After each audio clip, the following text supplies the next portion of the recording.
I'm Ollie McWilliams. I was born in 1933.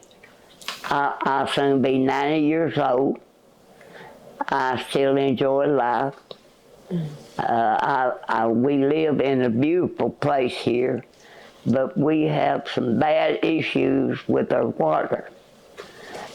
It's awful lot, and nearly everybody buys drinking water, because if there's water getting into the sewage, then we don't really know that sewage ain't in the water. I have called them 2 or 3 times and to report that I know there's water running in the sewage, but they don't do nothing about it. Okay? The sewage has a place back there. I think it's about 20 acres back there they bought years ago just for the sewage to run back there in it. Well, me being in a wheelchair, I can't go back there, but a lot of people tell me that it's dry back there. In other words, there's no sewage making it to the landfill.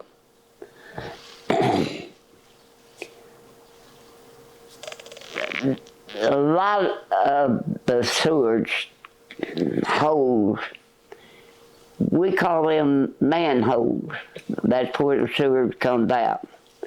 A lot of them don't have no top on them no more.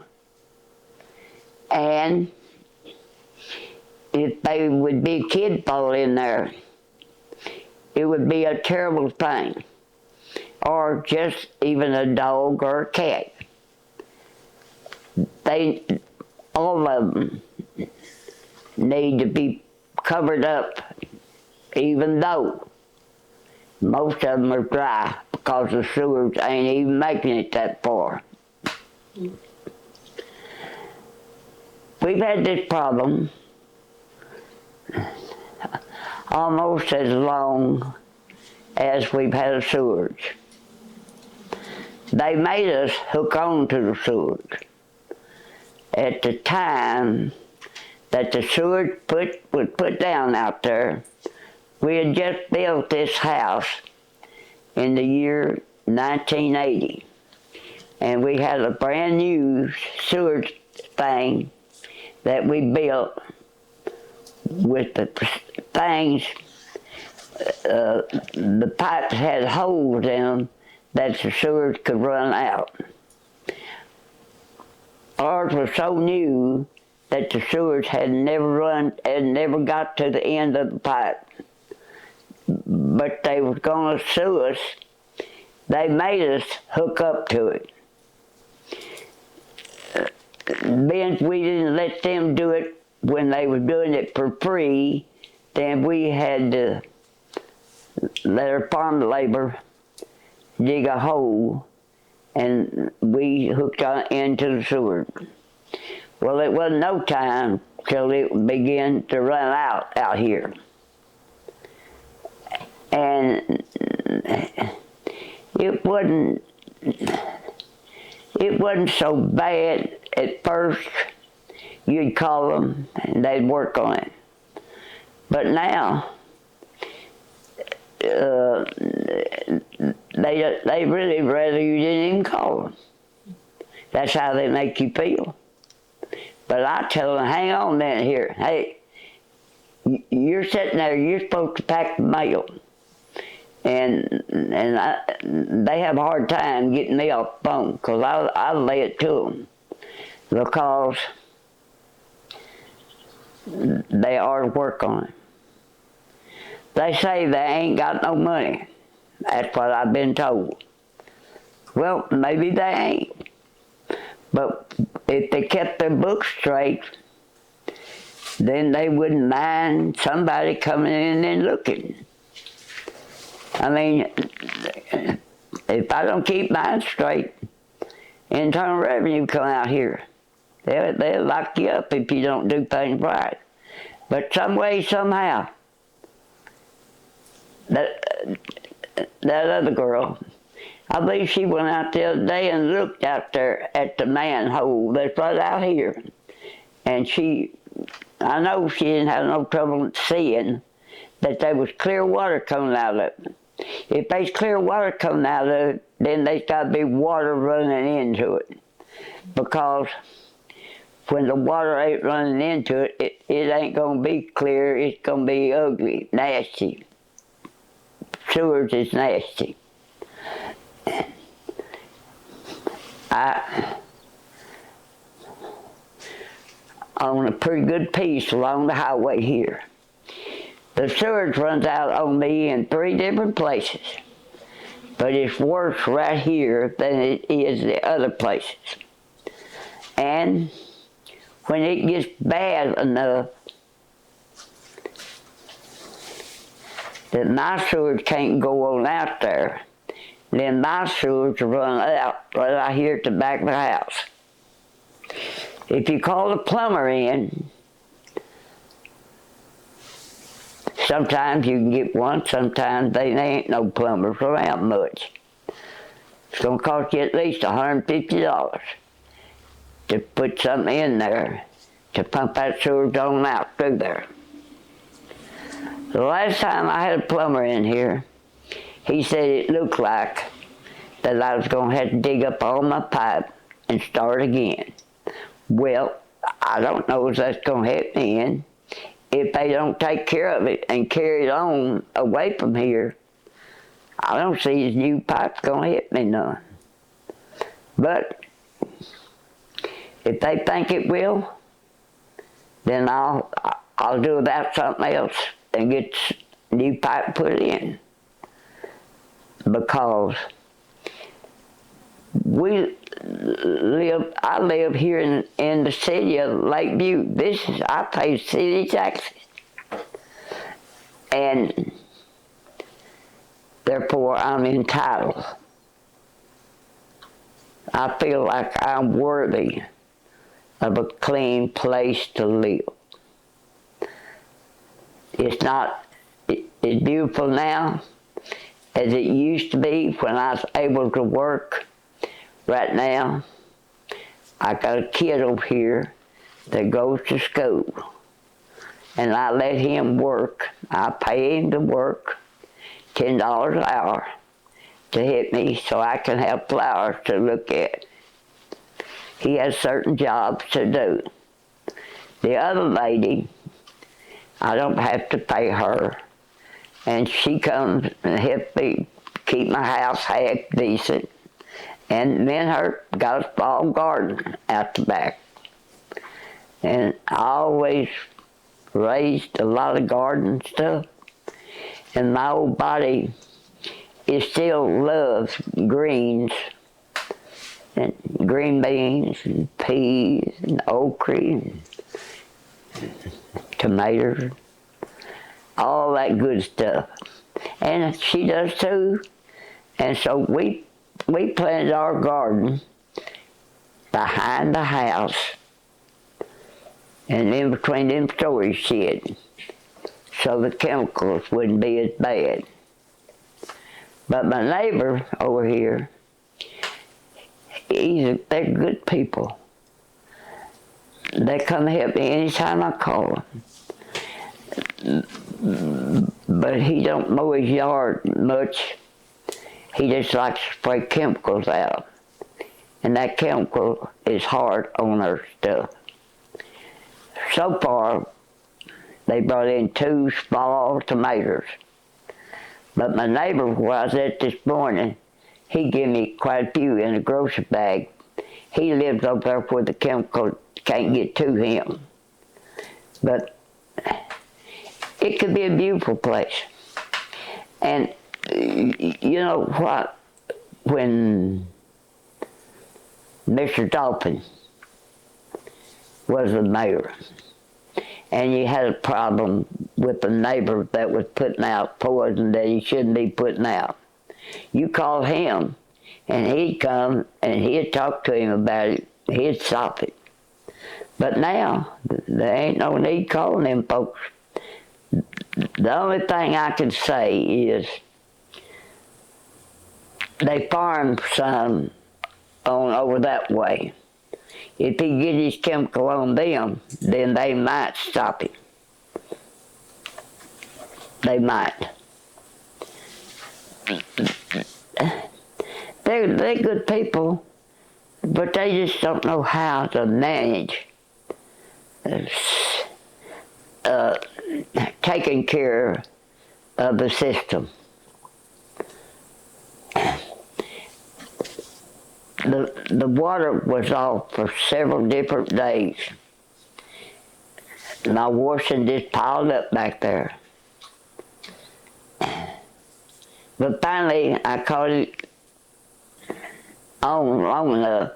I got all my clothes washed up, except before I took a bath last night. But what they done, they was putting in a different cupboard back there, and they were actually the ones that cut the water line in two. But then they didn't have nobody qualified, I don't guess, to fix it. They'd work on it, turn it on a little bit, turn it off, turn it on. And finally they got somebody else come in, I've been told. And I guess it's fixed, because it wasn't off yesterday or today. So I'll take a bath. Everybody has to have a bath now. If you don't get a bath, you get smelling. But I ain't gonna drink none of the water until they get this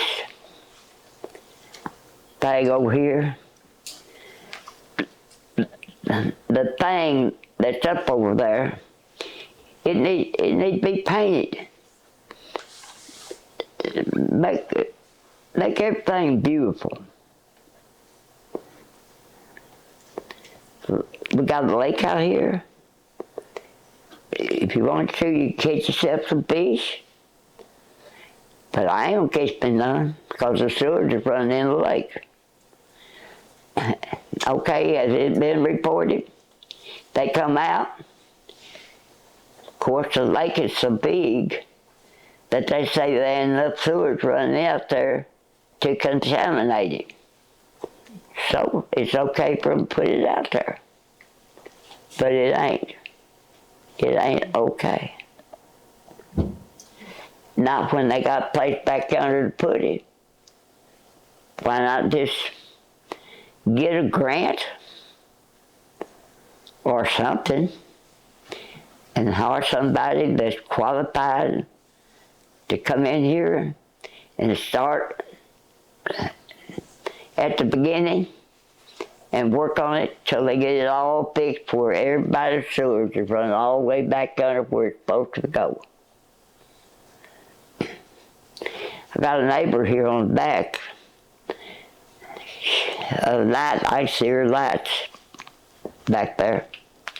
She stopped by and she said, "Miss Ollie, what about your sewage?" I said, "Well, honey, if you look out there, you can see it runs out all the time." She said, "It's come up in my house. I've had to take the flooring up out of the bathroom. But I'm afraid to put anything else down. I'm waiting for the boards and everything to dry out." Did I see that? No, I didn't see it. But had she not had problems, she probably wouldn't have stopped, because the girl worked all the time. It's a nice home back there. And I know they keep it nice around it. And that's terrible. Now, I have seen it. that you could smell it here in the house. You could clean all you want, but it would be coming through some of the vents, but I don't know where. Maybe it was coming up through the washing machine, through a bathtub. I know it couldn't have been coming through up through the commode. You clean all you want, but you couldn't get rid of that odor. But I haven't smelled it lately. That may be the reason they may have water running in that for a reason. They ain't told me. But they might have it in it. That might be the reason I don't smell it here in the house. I don't know.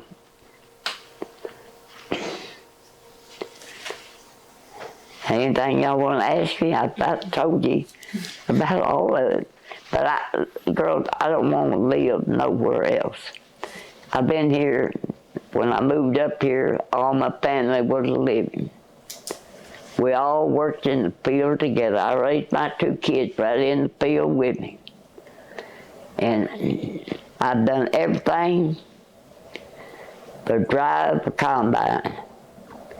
I drove cotton pickers, the trailer trucks. I didn't drive the trailer trucks much, but yeah, I have drove them. The bob trucks I have. And when the tractors come out that had the air conditions on them, where I was at, I was still out in the sun. Because where my husband was at, as long as he was able, I'd be around out there close where he was at. And the kids, they'd be there too until they got grown. But both of them farmed, and we all kind of just worked together all the time. My daughter and her husband, she they'd quit farming, and she had went to work for Bowweevil, and she was in a car wreck, and she lost one of her legs. And her husband got to where he wasn't able to take care of her. And so he let her move back home with me. And I took care of her. And my son died. He had cancer. He died before my daughter. But I knew when my daughter died, I was going to be by myself. I have one granddaughter that did live at Marble, and she was here nearly every Sunday for dinner. But she moved over close to Hazen, so she don't come very often, about once a month. My grandson, he belonged to my daughter, and he's a doctor at Carlisle. Then every other weekend, he works in Stuttgart in the emergency room. My granddaughter was here last Sunday, and my grandson's supposed to be here this evening. He's gonna spend the weekend, and he did plan on fishing, but they say it's gonna be raining, so he said he's gonna bring a chainsaw, limb saw, and he's gonna do some work around the place. And I got another house seat over there where they live, and he wants to go over there and trim the trees up so they mow the yard, clean it up. So my grandson, he called me every morning. Are you okay? I usually tell him I'm doing okay. But if I ain't, when he gets off for dinner, he gonna call to see about me. He called me every evening when he leaves out of that office to see if I'm okay. You think him being a doctor, that he wouldn't have time for me. But it ain't so. I helped raise that boy. I had the other grandson too, till he died. a lot every day. But my granddaughter, I didn't have her as much because her mama kept her more. Of course, my son and his wife lived right over there. And I mean, we was together all the time. You couldn't tell where they's gonna be. And then my daughter, her husband, they lived about a half a mile. You turn that road right there and go about a half a mile. So we had a real close family. But I try to see something beautiful. And I'm gonna tell you it's all. You can't bring back the dead, but you can have good memories of them, and you can always see something beautiful if you look. If it ain't nothing but the clouds, the sun, the moon, and I could cry around, but no, I just try to be happy, and like I told you what I did, you know, you just looked at me, you just said, I'm playing with you, girl. Oh. You probably had never heard it before, but okay. Well, that's what you call somebody that's last. But did you find it? Her son is the one that mows my yard. And he mowed it yesterday. He does a beautiful job. And I sent him a check out. I usually pay him when he gets done. But he called me today and said he lost his check and wanted me to call the bank and get it stopped. Of course, he don't want another one. I don't blame him, I would too. But anyway, I got good neighbors over here. Sometimes I get a new jar or something. Well, I just strain and beat on it with a knife and put it under hot water. But I just cannot get the lids off, you know, and all I got to do is call over there. They just send somebody and just turn it off like it wasn't nothing. Somebody put it up too high in the cabinet, you know, I can't reach it. Because they done told me don't get on the ladder. So I had to call over there and tell them to get so-and-so down for me. I can still remember good. My head's okay. I don't hear good. I got 2 sets of hearing aids. One of them just a cheap set. And I can hear as good with them as I do the high dollar ones. But I got a sore this year. And I can't put it in until I get the sore. I gotta get the sore well. It's probably just blackhead infected, but I can't see it. I might get her to look and see if she can get it out. But anyway, life is beautiful. I told my son one time, before he got sick, I told him I was going to live to be 100. And he said, oh, Mama, that we're not going to have to put up with you that long. I said, oh, yeah. But now here it is, he's done gone, and I'm still around. And my granddaughter said, we want you to still be here. Am I about to run out of time, hon? No, ma'am. I can talk forever. Yeah. Before we get into asking you questions, just wanted to go around and introduce our team. So my name is Krystin Anderson. Y'all gonna have to talk loud, huh? Because I can't get you. I'm Asha Clarke. I'm Lorena Manasturean. And I'm Rey Arenas. So we're with the Samuel Proctor Oral History Program. Today is July 14th, 2023, and we are at Lakeview at the home of our narrator. Would you mind stating your name and spelling it out so we can have it on record? I can't hear you, huh? Would you mind stating your name and spelling it? And my name is Ollie McWilliams. O-L-L-I-E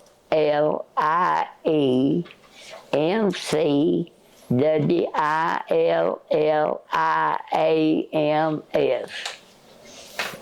Thank you. So, those were some very great stories you were telling us. Can you talk about how you moved to Lakeview? And what did he say? He asked if you could tell us about when you moved to Lakeview. Let's see. I actually moved at Lakeview in 1980. I lived actually at Wabash, and then I moved to Lakeview. Why did you move here? Well, we had bought this piece of land, and we built a house up here. This is the first house. I was married in the year 1950, but this is the first house I'd ever lived in that belonged to me. And we paid for it, like everybody else, so much a month. But I had never lived in my own home. I'd always just lived in, the houses wasn't too good. They didn't have no insulation, and if it leaks, you put a dish pan under it, It was okay, but I sure was proud to get to move into a new home. Could you talk a little bit about your childhood, like when you were born, what your parents did, what it was like growing up? When I was born? Yeah. Well,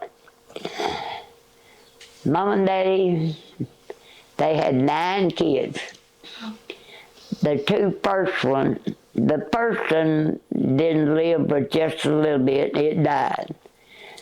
The second one was 18 months old when I was born.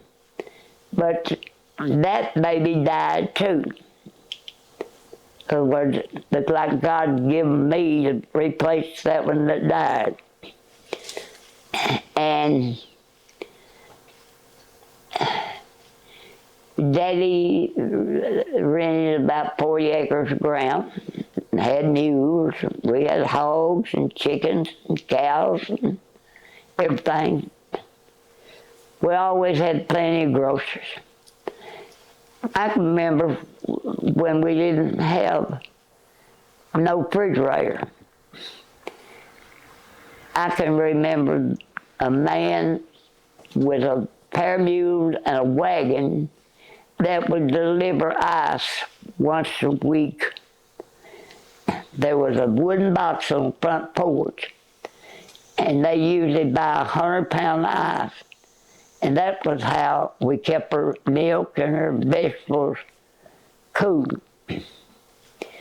We always had berries, apple trees, peach trees, grapes, vines. We had everything to eat. And it went on. My mom was sick a lot, and her last baby was born dead. And she didn't get no better. She still was sick even after the baby died. And they found out that she actually had cancer. So they operated on her, and they took everything out so she could live without. And the doctor told my daddy, said she probably was going to have a nervous breakdown because she was too young to lose all that kind of stuff. And back them days, there wasn't any medicine that you took when you was going through the change of life. And she did. She had a nervous breakdown. I was the oldest. I went to school a little bit, the 5th, 6th a little bit. The 7th, he took me out. Well, I was the one that done the cooking. Of course, my sister next to me, she helped. But we kept all the kids at home, sent them to school. and everything. And then when my sister got in the 7th grade, he took her out. She stayed in and done the cooking and everything. He put me on a tractor. At that time, the tractors was just coming out. They was replacing the mules and the wagons. And so I always worked on the farm. And when me and my husband got married, well then we rented us a little ground and we still worked on the farm. And when my daughter was born, we just take her to the field with us. And there would be quite a few people out there. Everybody just helped take care of her a little bit, you know. And then when the second one was born, he wasn't healthy. And therefore, I had to start staying at his house more. He hadn't, I forget now what first he had, but he stayed in the hospital for, I don't know, 10 or 12 days. And while he was in there, what he had, he got to where he couldn't swallow his bottle. He couldn't suck his bottle, and they run a tube down his stomach and fed him like that. Well, it looked like he was going to be okay when we brought him home, but he wasn't. It infected his left foot, I think. But it would just come up like this and have spasm. We took him to Memphis. They said he was too little, they couldn't help us now. But when they got a little bigger, they'd put a brace on him. Well, I got a pair of Buster Brown shoes that they come up higher on his ankle. And I put them on him, and that wouldn't let that foot come up. And I'd take it off about every 3 hours and massage it, because it was cold. I just massaged it, put alcohol on it, and dry it off, and put his shoes back on him. But he was 2 years old before he walked. But then, later on in life, he had another bad, and he had to be in bed for about a year that time. So his health never was really that good, and he wound up having prostate cancer. Well, when they removed that, they found that he had something going on with his blood. So they sent him on back down to Memphis, and the marrow in his backbone wasn't producing the right kind of blood. So he went through a lot of cancer treatments in Memphis, and then they sent him on to Houston, Texas. I won't never forget, I had my daughter in here. She was down. He'd ride over here on Sunday, and he'd ride over on this four-wheeler, and then he'd go home, and he'd come back. And finally he said, "Mama," said, "I got to ask you something." I said, "Well, what you need, son?" He said, "I want you to get up every morning and go to the field with the boys, the hands. Mama, I'm not sending you out there to be boss. I want you to help these boys get what they need." He said, "After all, it don't make any difference if it's good or bad. We all gotta have a living. And I need you to help the boys while I'm gone. Can you do that?" I said, "I can do it." So I got a friend to come in and stay with my daughter. I went to the field, and they was colored boys, but they'd been with us ever since they started out working. So to me, they were kind of like my sons. And we just got finished up making the crop. And we already had a wheat crop going. And when he come home, he was cancer-free for about 2 months. And when it come back on him, the doctors told him, get everything in order, you're fixing to leave out. And he just barely, he got everything going, but he didn't live till he sold all of our equipment. And when I lost my son, then I lost them other 2 boys too, because they had to go on. They had to go on because they had to make a living. One of them had the virus and he died. But I still have one of them. But of course, he's a manager over a lot of the labor. The guy that farmed my land, he works for him. But when I get to where I need something that I can't get done, I call him, and he comes. He still comes in to help me. The kids, I have helped young kids learn how to work and make a living all through life. I believe that's what's wrong now.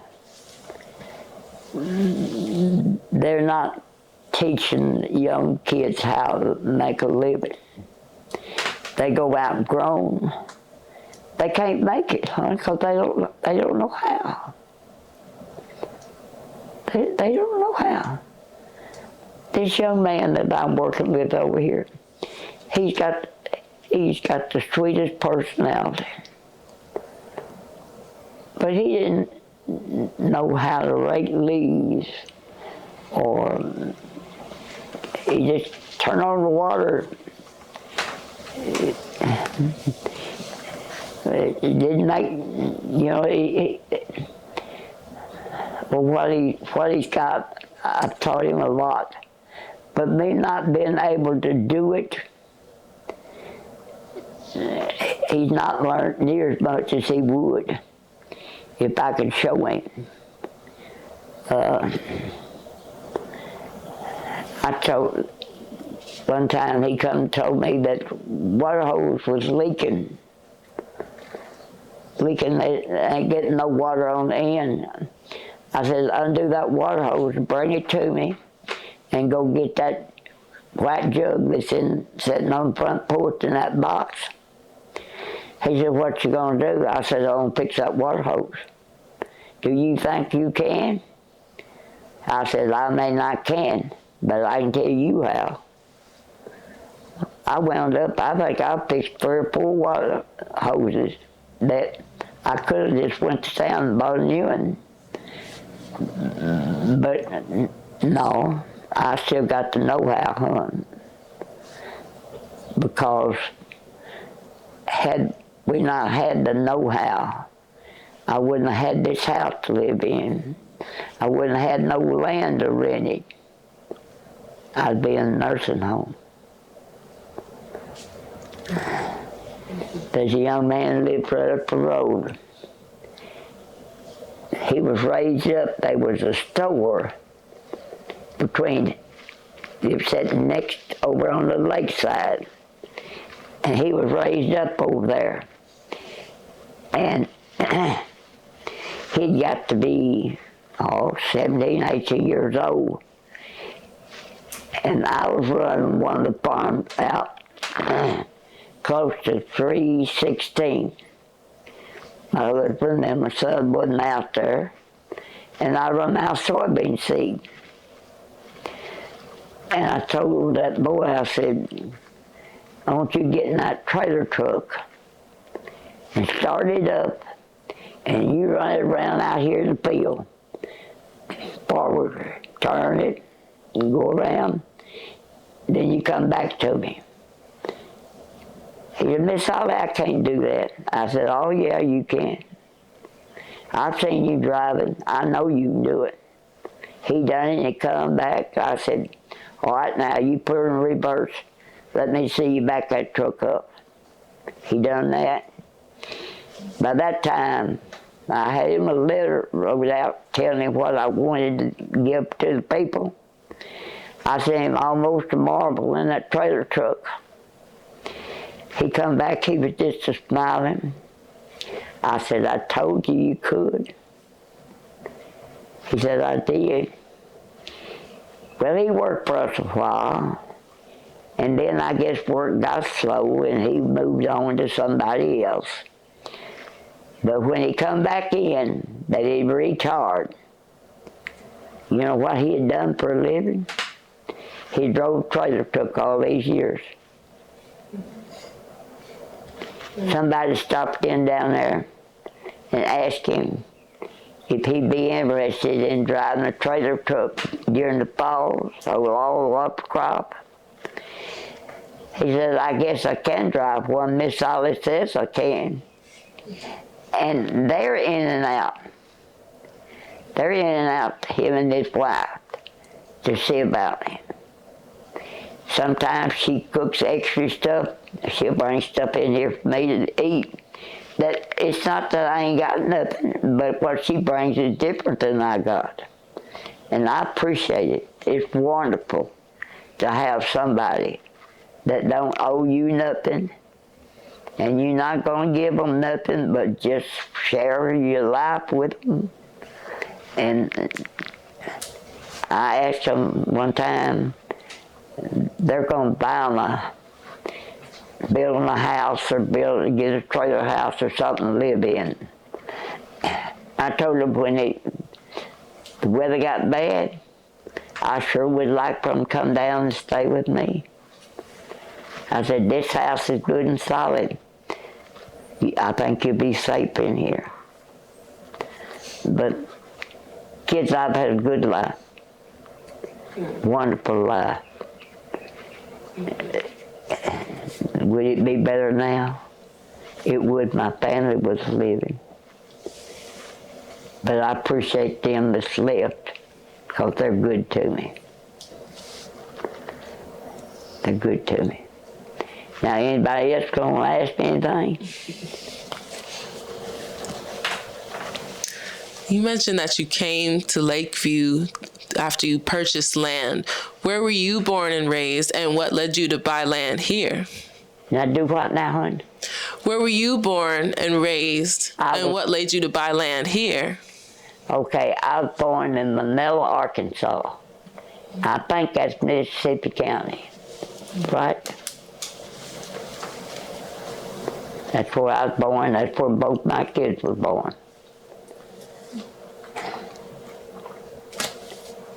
What led you to Lakeview to buy land? Well, you couldn't find no land up there for sale. And down here, you could about rent more than you could farm at that time. And there was the fishing place. And we had some kinfolks down here, but it was a place you take kids out and go fishing or frogging, or it was just a different world than we had up there. And up there, there was no colored people. And I told my kids, I said, they ain't gonna hurt you. They're just like you. They are the same as you. Their skin is just a different color. And I expect y'all to get along with everybody. Well, my house was full of little colored kids. When that bus would run, well, they'd come, because I canned pickles in gallon jugs, and they all loved being there. One of the families that was there when we first moved down here, that my kids played with them all the time. And one of them, I think I gave him his first quarter he ever owned. He was too little, but I let him go to the field and chop cotton a little bit. He was too little, but he was tickled to death over that quarter he made. Back them days, they wasn't making but $5 a day if you chopped all day. So that kid, he had an opportunity there. That quarter would buy him a lot. And they moved on, the family. The mom and daddy both died, but these kids, all of them made doctors, lawyers. They done well in life. And any time any of my family would pass away, there'd always be a bouquet of flowers or a basket of fruit come in from them kids. Always. And how they knew when some of us had died, I never have found out. But they've always sent flowers.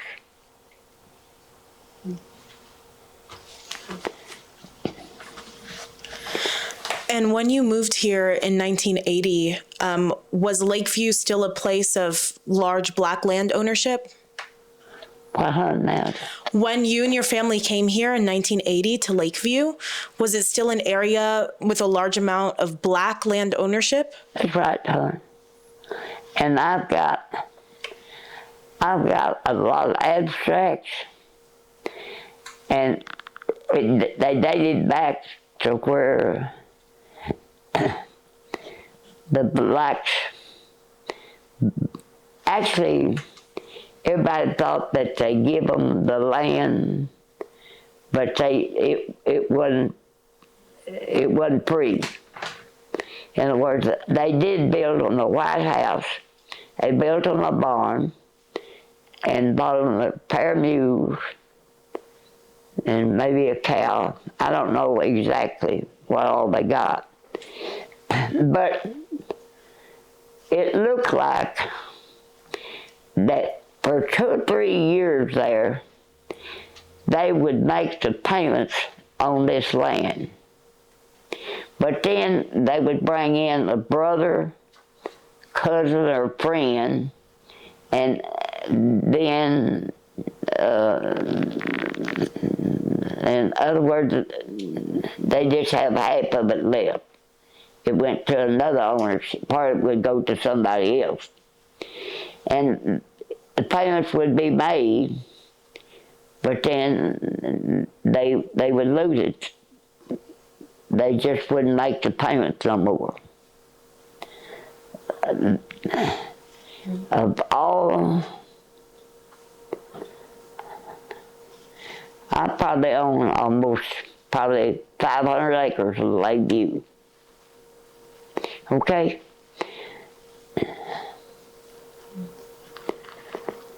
I told a lot of the older folks, if I was working around and had a minute, I'd go in the house and sit and talk and visit with them. I'd tell them, hang on to your ground. You can buy a new car. You can buy new clothes. You can go to town. But it's going to get to where you can't buy land. You own something here that it won't be long you can't buy. But if you just got to sell it, give me an opportunity. If I can, I'll buy it. But I'm telling you, hang on to your ground. And that's the way I feel. I didn't try to cheat nobody out of their land. It was theirs. They was good neighbors. I wish all of them were still here. But yeah, most of it was owned by black people. But hon, if you was in the field late in the evening, if you would listen, they'd be ganged up. They'd be drinking. Most of them didn't try real hard to hang on to the ground. Maybe the women did better by that than the men. But there was a lot of drinking going on. But they wasn't killing one another like they are now. They killed about 3 or 4 up there in West Helena there in just about a week. I'm not talking about last month, I'm talking about last week.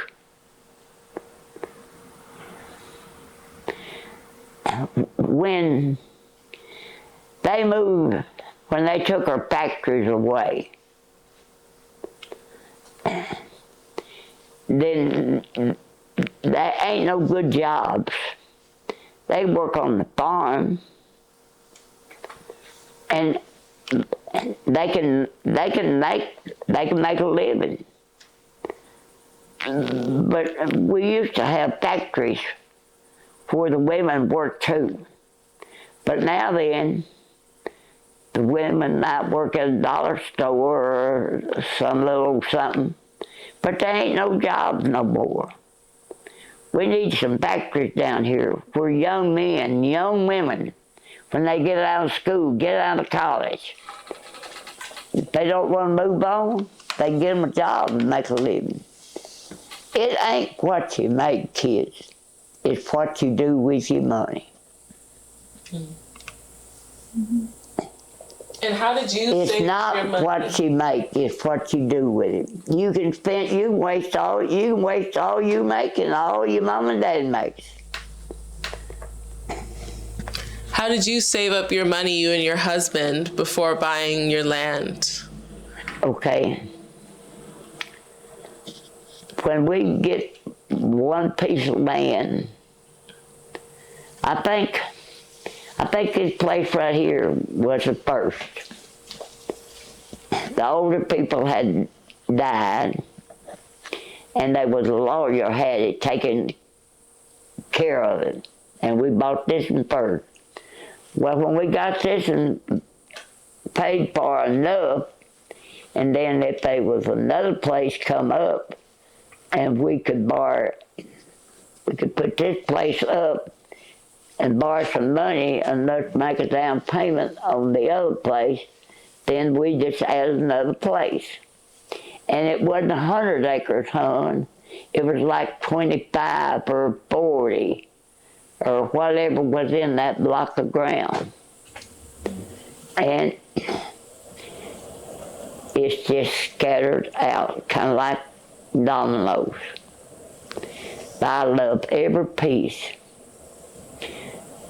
I've got it, I was supposed to have it fixed in my will,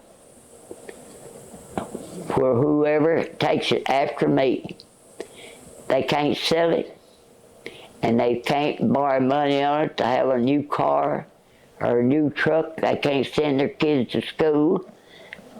This land stays in the family.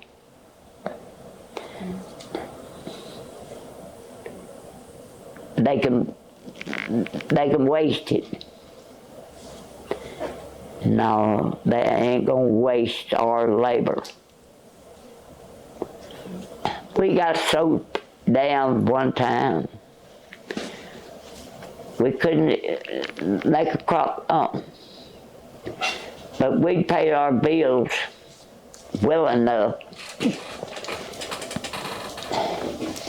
that we had a crop going. And in July, we got a loan through.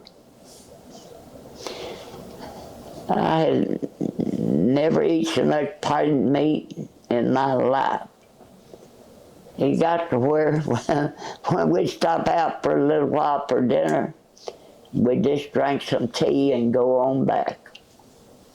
And I just got to where I couldn't eat that potted meat and pork and beans no more. But that's all it was, honey. And at one time, I think it was in about 82 or 83, the price of everything we had to sell wasn't nothing. But the interest went up on money 16%. Do you hear me, hon? Mm-hmm. And if you owed 100,000, you couldn't hardly make it just pay the interest up, because that was 16,000 just interest. Nothing on the principal. And they were going to take all of our land. And they called my husband and my son in. And my son said, Mama, you'd be so proud of Daddy. Said he'd tell him. Said, he told me, he said, I can still see him. Said, Daddy, stand up and pull up his britches. He said, well, fellas, I'm going back home. I'm going to start my tractor. When y'all get ready to take me out, you'll find me on my tractor still trying to make it. And you know what? They wheeled us around for a long time. But they didn't do it. They lowered the interest and fixed it, and we went ahead. We finally got it all paid for. But it takes a long time, hon, when you start out in life with nothing. You have to do about a lot of wants. You make it on what you gotta have. And just be happy as you can be. I had a good husband. He was good to me. And they asked me after he passed, were you young yet, Miss Ollie, you gonna get married? I said, no, never. I said, because I can't find nobody that would put it up with me. Because I guess I was just almost what you say, a leader. But my kids worked, and what is left, then I want to leave it to her, leave it to their kids. But then they can't get rid of it. It's supposed to go to their kids.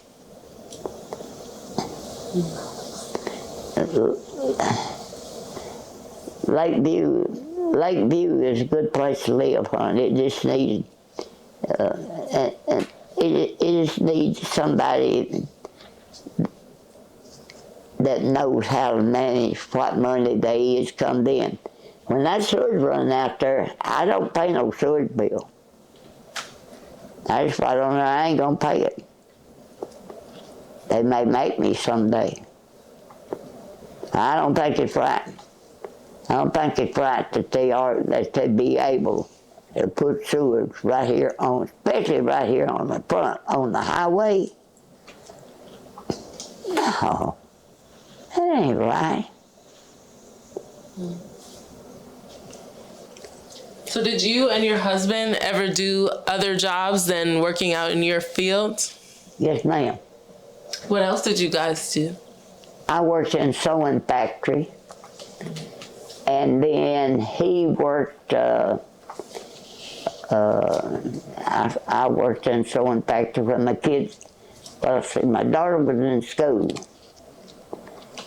and my mother-in-law and them helped me manage taking care of the kids.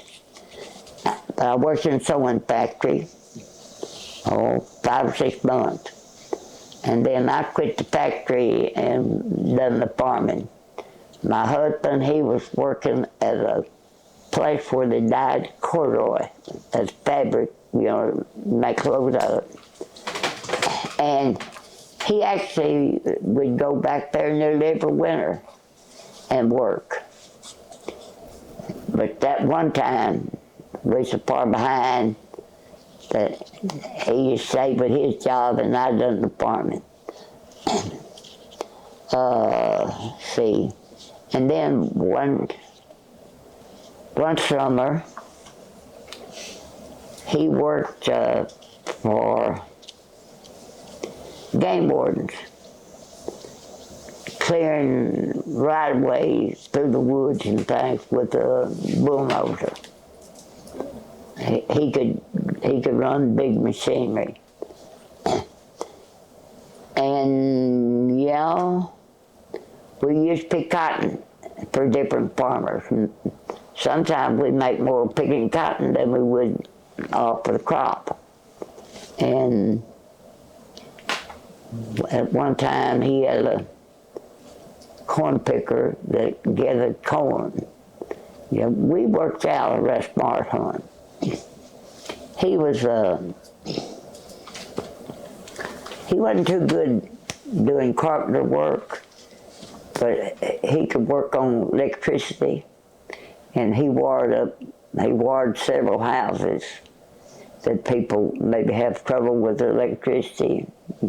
He'd go and help them. Most times he didn't get paid, but yeah. I know after he had passed, my son said, I wish I'd paid more attention to him because he could keep the wells and things running. And then after he left, well, we had to hire somebody to come in and work on the wells.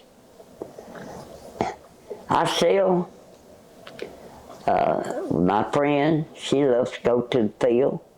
And in the fall, a lot of times we'll get in a truck, we'll take us some peanut butter and crackers and water and go out there, and we'll just be sitting over to the side and watch the tractors and combines and stuff go. And the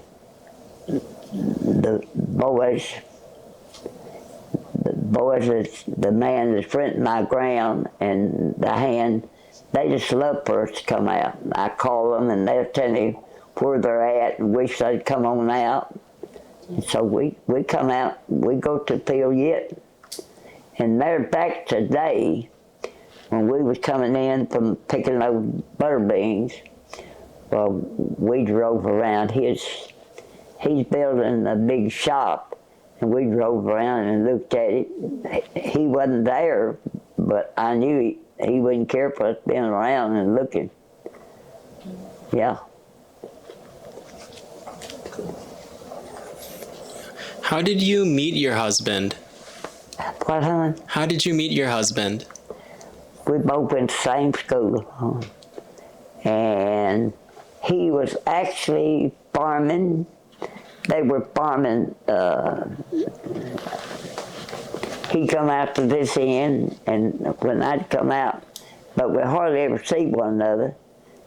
But there was just a road between the land that we farmed up there. Yeah. I was the oldest of the family, and he was the baby of the family. I had good in-laws, hon. Yeah, very, very good. Now, it's your turn. Yes, ma'am. I just wanted to ask about the 500 acres that you now own. You didn't start out with 500 acres of land, correct? What'd she say? We'll try again. I wanted to ask you about the 500 acres of land that you own in Lakeview. You didn't begin or start out owning 500 acres, did you? What'd she say? You didn't start out owning 500 acres, did you? No, ma'am. Okay. Then Like 36, hon. Yeah. 36. Then could you walk us through how you went from owning 36 acres to 500? What'd she say? How did you go from owning 36 acres to 500? Just adding 26, 40 acres, just little by little. Because we never have enough money to go big. Yeah. And who were you buying this land from? Well, this piece of land right here, there was a lawyer actually had it. And this piece of ground right here, I have abstracts. The woman that actually belonged to, her name was Dixie Toole. This place right here had been paid for. It wasn't mortgaged. It was in the clear. But all these other places that I've added, from the beginning of the time that they started issuing it out, wasn't paid for until my son died. And when we sold our equipment, then I took the money off of it and paid off all this other ground, all of the land. Right then, I didn't have to worry about making land payment no more. I started renting it out. I draw what would look like a lot of money to y'all. But by the time I paid the taxes, the insurance, keep the places up, I got 2 shops that I had to get paid every 3 or 4 years. They cost $8,000 or $10,000 to get them paid. But I wanted to keep everything going. This last year, I got a 36 acres leveled that I spend that rent on too. In other words, when I leave, I want to leave the ditches cleaned out and the cover put in. I want to leave everything in pretty good shape. And I expect whoever gets it, I expect them to keep it that way. Of course, I won't have anything to do about that. But I'm supposed to have it fixed where they can't sell it or they can't borrow money off of it. Because if they borrow money off of it, and whatever they use it for, if it don't work, they're going to lose the land anyway. But as long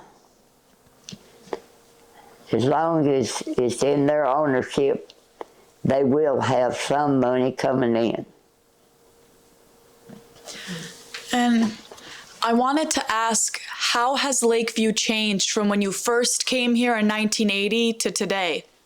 What, honey? How has Lakeview changed in the time that you've been here? Well, when we come, we had Mr. Dolphin, and he took care of it better than it's took care of now. Maybe they're doing the best they can do. I don't know.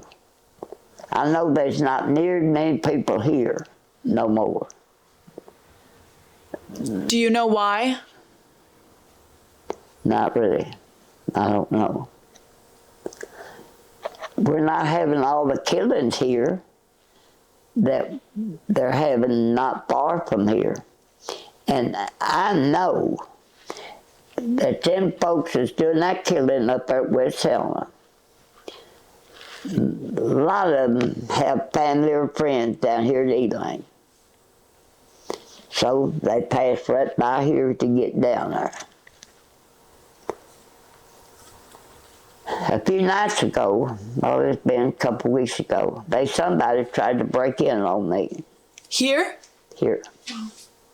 I sleep in that bed right there. Okay?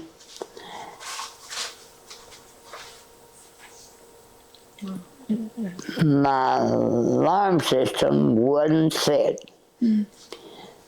But when you come through that garage door, it's gonna say garage door open, garage door open. You come through that front door there, it's gonna say front door open. And I was asleep, and that thing said, garage door open, garage door open. Well, I jumped up, I got cameras, I looked, I didn't see no extra ride, I didn't see nobody, Well, I didn't intend to open the door to see if there's somebody out there. Well, it went on. When Fee come that next time, I told her, somebody tried to break in on me. Well, I don't believe, she just really didn't pay much attention. And a few days later, she called me, she said, Miss Ollie, won't you come here and look? She said, this storm door just about tore off the hinges. Well, what happened was, when they got that storm door tore off, or about off, they bumped that door enough that it said back door open. It wasn't supposed to say that until the door opened, but at that time, it said it. And so, by that storm door tore off, I know that there was somebody tried to break in on me. And they probably would have come on in if that door hadn't have said it. And it's loud enough that there wasn't a lot of stuff going on out there. They heard that door. They heard it when it said garage door open. That's the reason they left on out. But somebody had been in that room there off from the carport. Because we always keep it shut, and that door was open. So yeah, they'd been in there. So, that messed my alarm system, my thing up. And I got stuff to replace that with. When my neighbor comes back, she's gone, but when she gets back in, because you have to call the company and get it keyed in. This new system, I gotta get it keyed in. And she'll be back in a day or two, and she'll come down and fix it for me. But, yeah. And you have to be careful, because you never know. But I still rather be here than anywhere.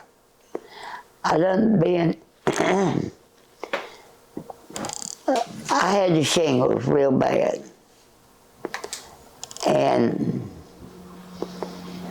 I had gallstones, both acting up at the same time. And they sent me to Little Rock and got the gallstones took out. But I wasn't thinking right. I guess I had a nervous breakdown. The shingles was just that bad. So they put me over in a nursing home. I spent 3 months. But I come back around, and another thing, my grandson, they probably had given me the wrong medicine. And that's what threw me off. And then later on, I had pneumonia, and I was in Helen Hospital, and that same doctor called that nursing home to come pick me up. So when I got in there, you can't get out for 3 months. So I spent another 3 months in a nursing home. Well, I didn't know what it's like to be in a nursing home. It's a hole and hole waiting for you to die. But do you ever think about something that you want to eat? You just crave it. You think about it all the time. Yeah. When you get in there, there ain't no need. You want nothing but what they're gonna give you, because that's what it is. You eat it and like it, or don't eat it, and don't eat nothing. Wow. Yeah. How have you seen the use of the land on the farms here change? Do what, hon? The use of the land and the farms here in this area, how has it changed? Well, in most cases, it's all been improved. Most of it has been leveled and water put to it. And if it don't rain, now then, with it being leveled and water, they still can make good crops, even if they don't get no rain. And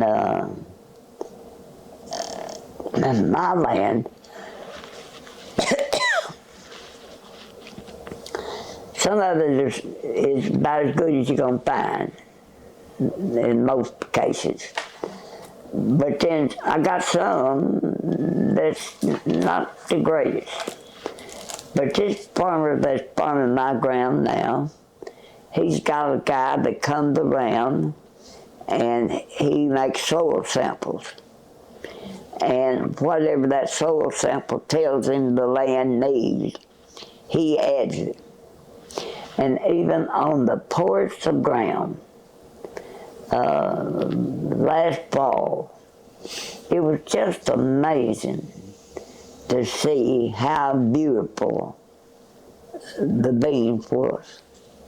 He raised, on most of my land, he raises soybeans.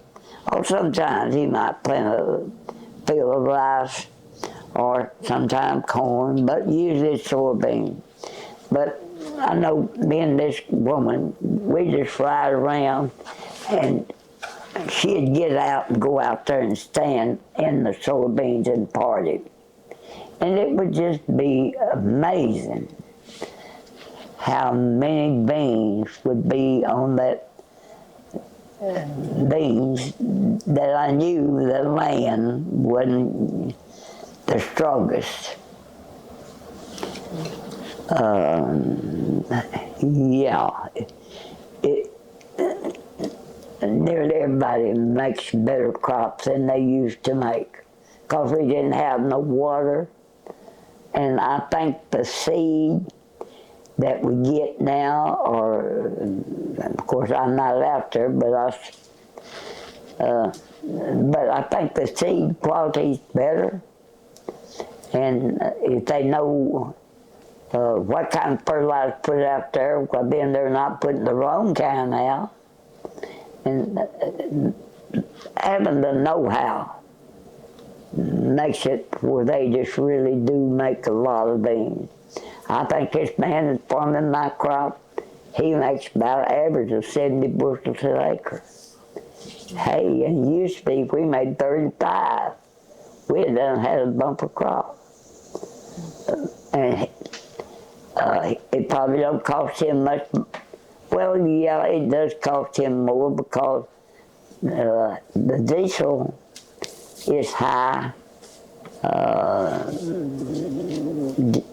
according to the gasoline. Look how high our gasoline is now. Used to be we paid, what, 35 cents a gallon? And it's $3.50, so, you know, that's a big markup there. Yes, it is. But I go around and I keep up with what's going on around here the best I can. And then I got a nephew that I helped raise that's farming in Mississippi. I call him about every week or 2 weeks, find out what's going on over there, and if he's watering, he get his beans sprayed. And then he inherited some ground in in Louisiana, and he levels dirt, and he'd been down there doing a lot of leveling, and he's he planted part of the acre ground down there this time. So I told him, I said, well, I might be 90 years old, but I'm farming in Phillips County, farming in Mississippi and Louisiana. I said, I'm pretty well loaded, and I don't do none of it. But a lot of times that boy in Mississippi, he'll kind of get hung up on something, and I kind of straighten it out for him.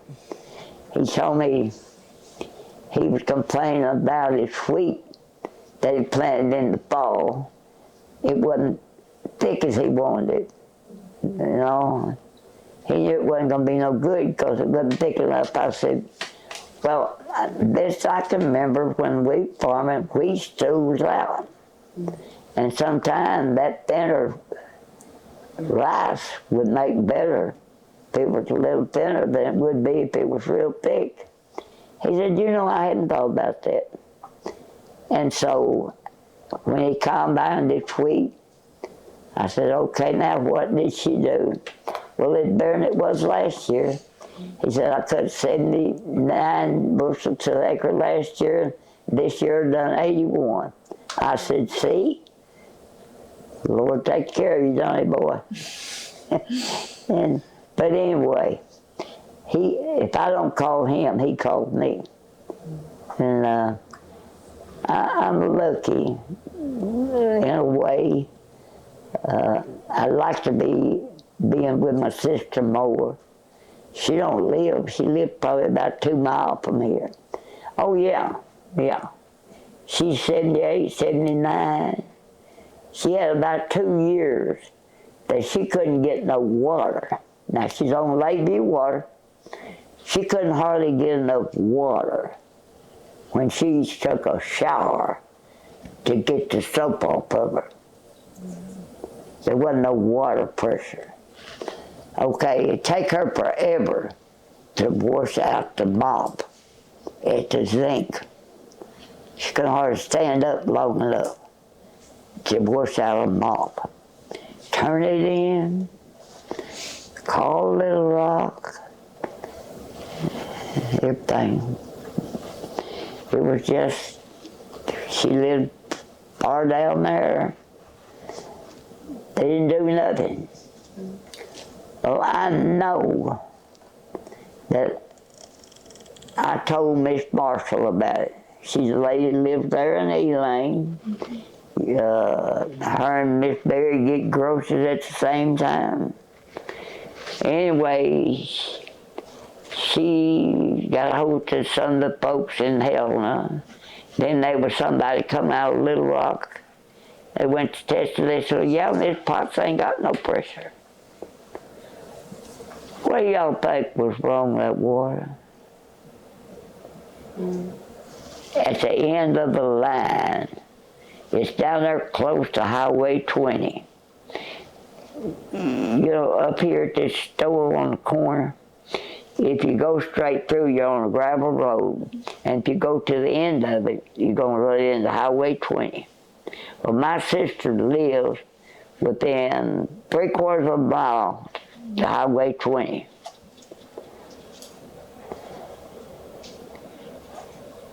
They walked that line out, and the end off of that line was off.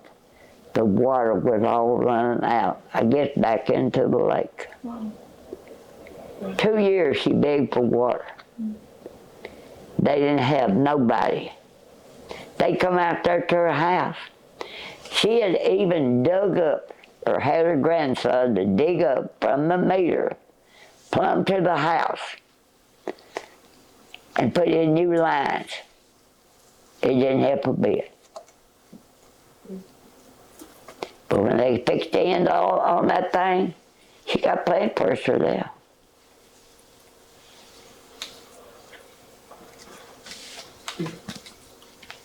They didn't have nobody that would care enough that they walked that line out to see if that was the problem. Can you talk about the problems with drinking water here? When did that start, and What have you done to deal with the problems with drinking What do water? you say, huh? He got a soft, pretty voice. Good looking, dude, ain't he? He asked, what did you ask when the problem started? Problems with drinking water and when it started. What are the problems with the drinking water and when did they start? The drinking water, we used to have the best drinking water there was. Our clothes looked good. But when we quit drinking the water was when we began to have so much sewer problem and so many water leaks. We didn't know that when they cut the water off, they didn't suck so much sewage back in the water lines.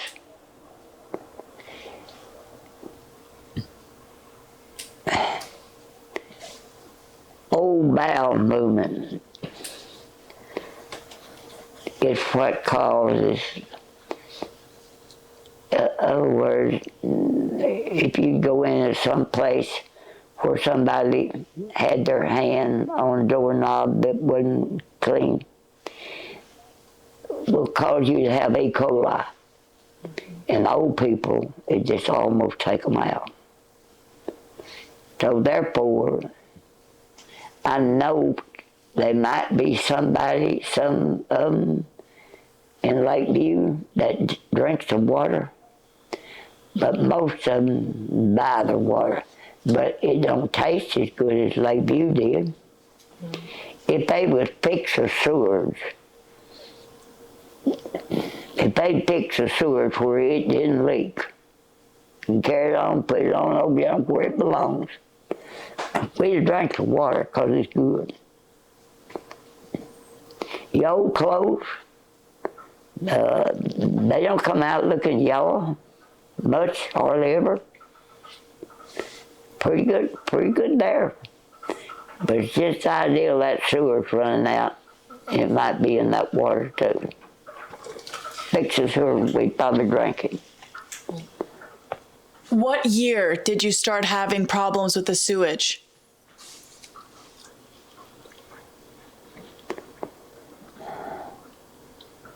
We've had some problems with it ever since right after they put it in. I think the main problem is they ain't never had nobody that knew how to service out the pumps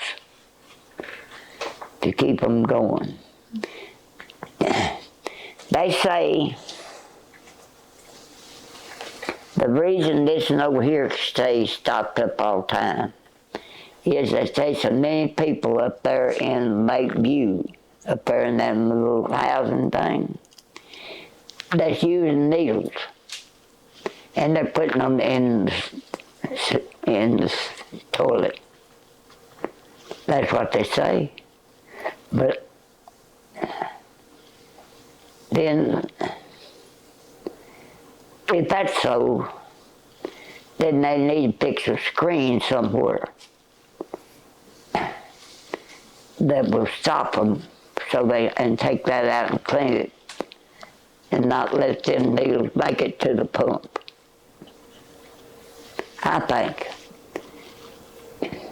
they ought to be able to do that, but I don't know. I really don't believe that's. I don't even believe that's the problem. I just think they don't know how to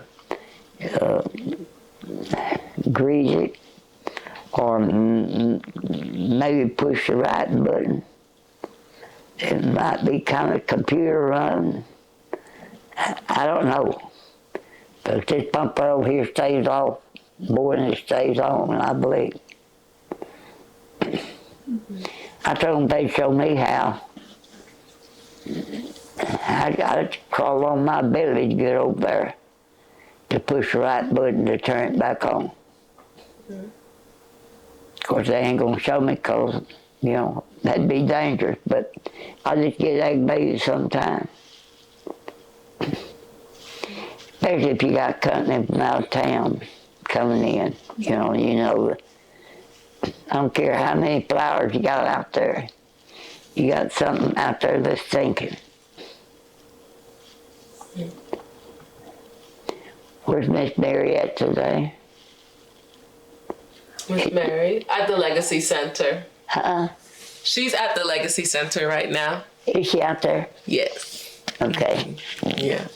I wanted to ask, what's the name of the farmer who rents your land, and what do you know about him?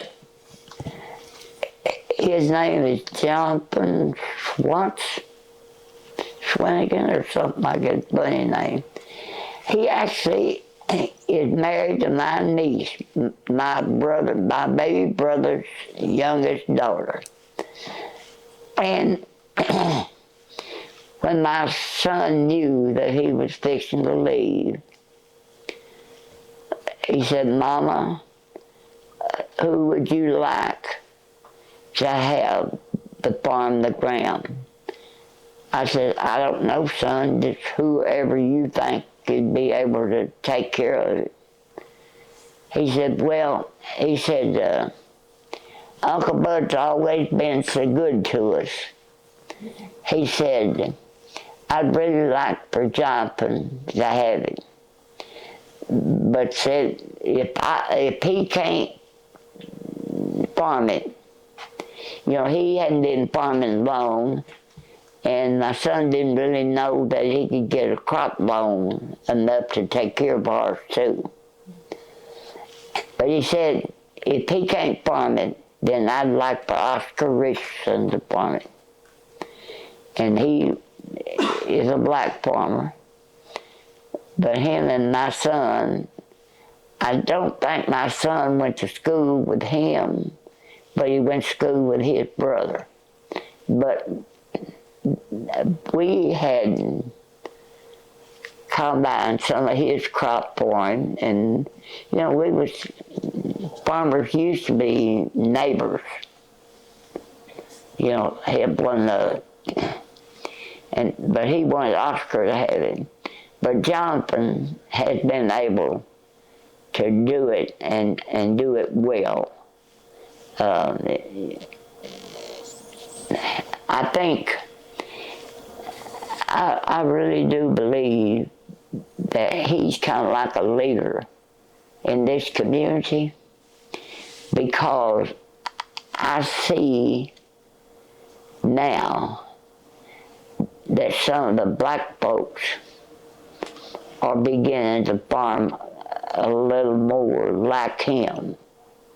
They're getting, I seen where there was one place back there that linked up with my place that it just don't make nothing hardly. But they're getting it leveled this time. And they already had water. But I see Jonathan to kind of be, I think maybe he might be like a role model to them. I might be wrong, but it appears that way.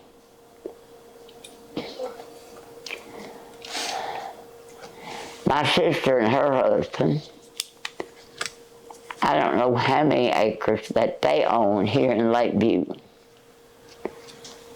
They didn't own as much as I do, and they're both gone. And they had one son, and he don't live here, but he does come in here about twice a year and see me. And my granddaughter, she's gone wherever he lives. I think he lives in Alabama. But anyway, they've gone out there on vacation for 3 or 4 days to be with him. I think they're on a lake somewhere, playing in the water. But that's great that, that they're still visit and see one another. But I'd be real happy if I could be with my sister more, because her health's worse than mine. And this girl here, she drives me, and we could go down there more. but she has a grandson living with her that I don't know why, but he don't care for me. And he just, I think it makes it hard on my sister for me to go see her because he don't want me down there. But I don't ask her for nothing. She got nothing I want but some of her time. But I don't know, I guess they're afraid. What I say or do, I don't know what his problem is. But I call her on the phone, I talk to her 2 days straight, and I passed her house today, but I knew she'd gone to the doctor, so I didn't stop in to see her. But she has Parkinson's, kind of, well, I can tell it's getting worse all the time. I still cook. And I'm cooking up, I can survive. And actually, I like what I cook. You know, I used to be a good cook, but you get where you ain't as good because you ain't got nobody to cook for. And it's waste to cook a lot of stuff. But anyway, I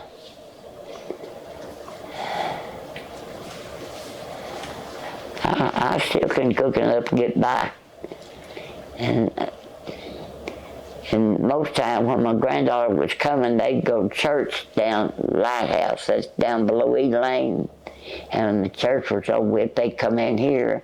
I'd have dinner on, just about almost done when they'd come in. Well, then she'd come in, she'd take over and finish it up.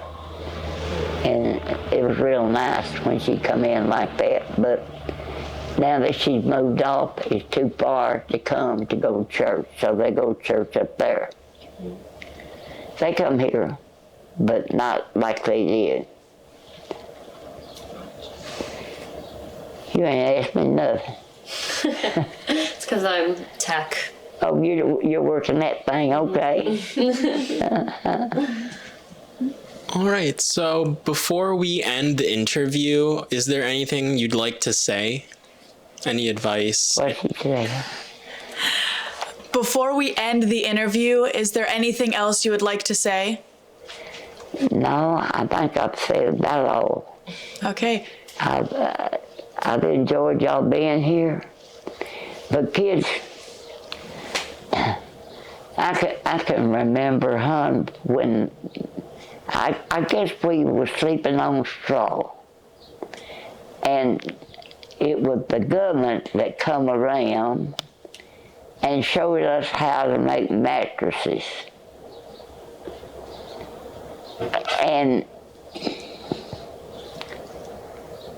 the one that me and my mama made, we had cotton, and we pulled the seed out of that cotton and used it to go in that mattress. You know, it didn't have no springs, but it sure was a big improvement when the mattress come out, you know, a cotton mattress. I was there when they come out with the pressure cookers, okay? Up until then, when you can, you had to boil it in hot water 5 or 6 hours. And the pressure cooker, about 10-pound pressure, 25, 30 minutes. And that was a big improvement. But we raised everything. We raised cantaloupe, watermelon, popcorn, peanuts. You didn't have to want for nothing because you had it all. And I can remember when sodas come out. But you know, I can't remember when iced tea come out. to me, it was like it was there when I was born. Maybe it wasn't. But I'll tell you something else. There was trees, it's kind of bushes like, that we would dig up the roots and wash them off and put them on and boil them, and that made sassafras tea. It wasn't great, but it was different. And I was out when the tractors, I was there when the first tractors come out, or there around us. I was there when they began to put down these wells.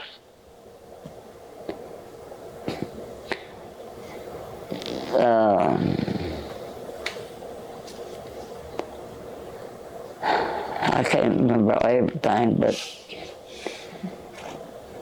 the first ride we had a crank in front. You turn that to get it started.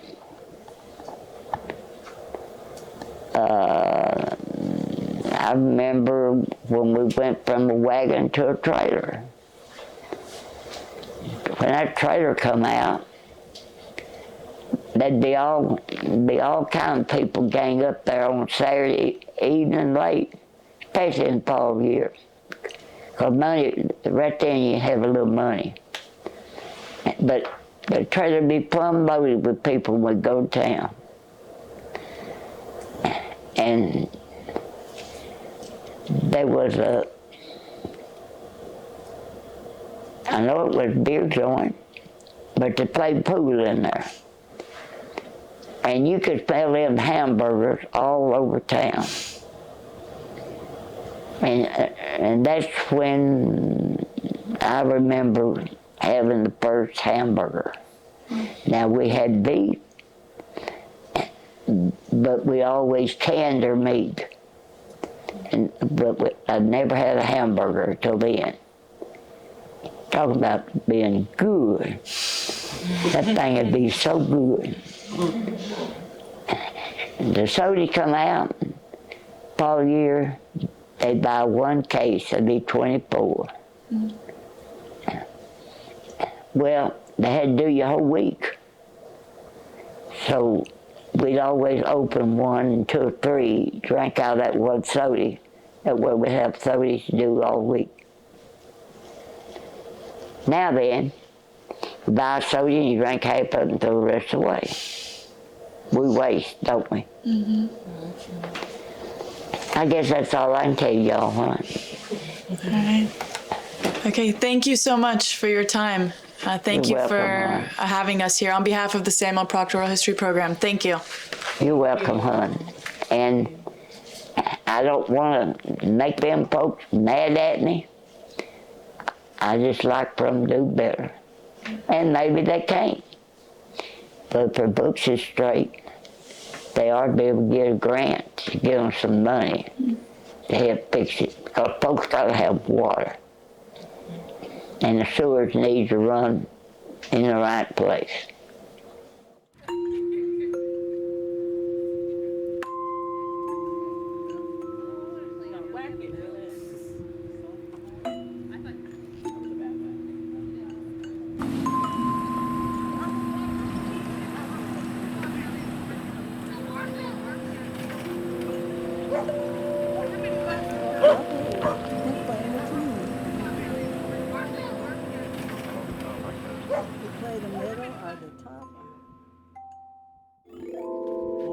That was nice.